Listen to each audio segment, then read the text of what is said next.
இந்த வீடியோல என்ன பார்க்க போறோம்னு சொல்லி சொன்னா, 2 சொல்லில கதைக்கக்கூடிய பிரெஞ்சு வார்த்தைகள் தான் பார்க்க போறோம். சரி, 2 சொல்லில என்னன்னு நாங்க குட்டி குட்டியா வசனமா கதைக்கலாம்னு சொல்லி பார்க்க போறோம். அதுக்கு நீங்க இப்ப சுஜி எழுதி வெர்ப் எழுதி காம்ப்ளிமோ எல்லாம் போட்டு எல்லாம் இதண்டு கஷ்டப்பட்டு கதைக்காம ஈஸியா கதைக்கக்கூடிய மாதிரி பார்க்க போறோம்.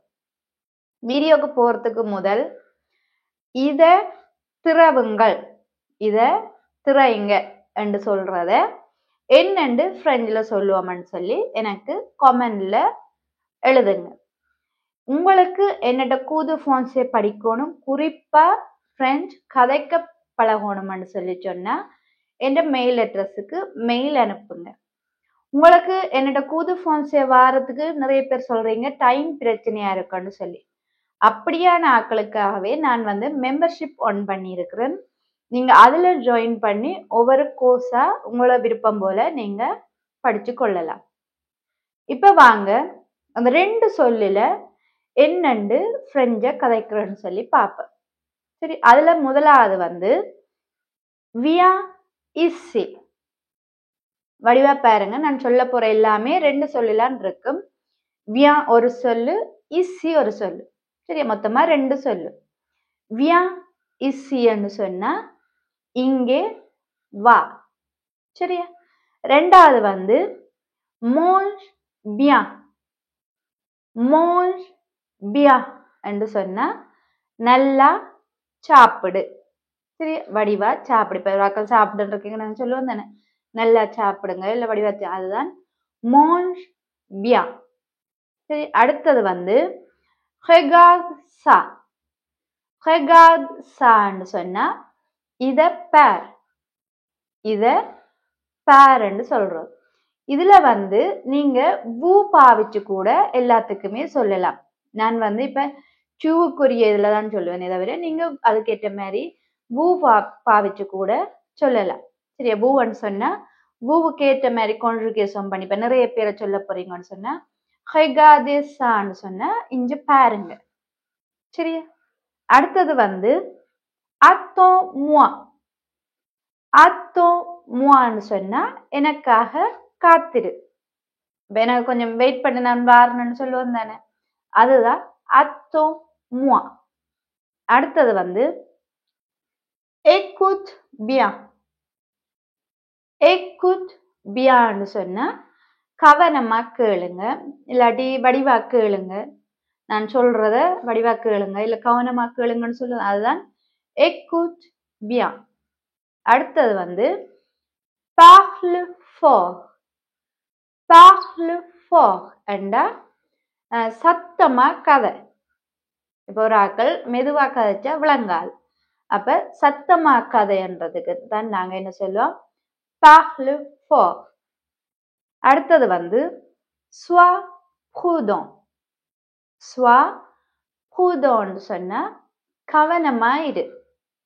சரியா, அடுத்தது dépêchez-vous, dépêchez-vous சொன்னா வேகமா.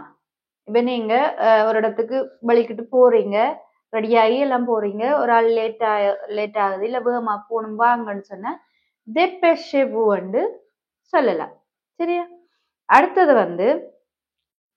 faites attention, faites attention சொன்னா இதுக்குமே கவனமா இருதான். இப்ப நீங்க ஒரு ஆக்கள் ஏதாவது ஒன்று செய்து கொண்டு கேட்க வீட்ட சொல்லலாம் faites attention.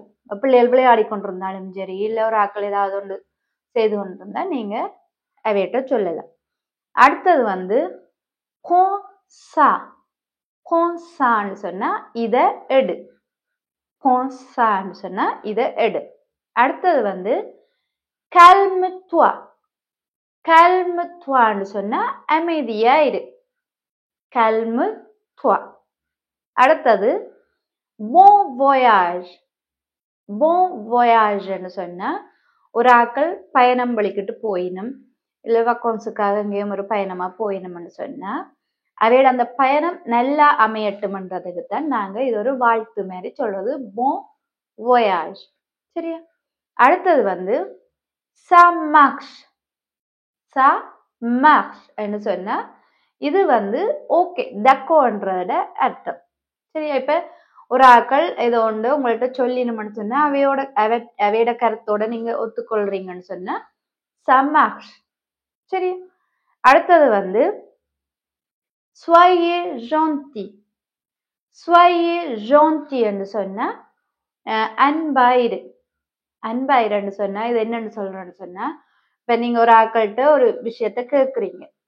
கேட்க இல்ல அப்படி இப்படின்னு மறுப்பு சொல்லிக்க நீங்க சொல்ல s'il vous plaît soyez gentil சொன்னா தயவு செய்து கொஞ்சம் இதா அன்பா இதண்ணுங்க செய்யுங்கன்றதுதான் அதோட அர்த்தம்.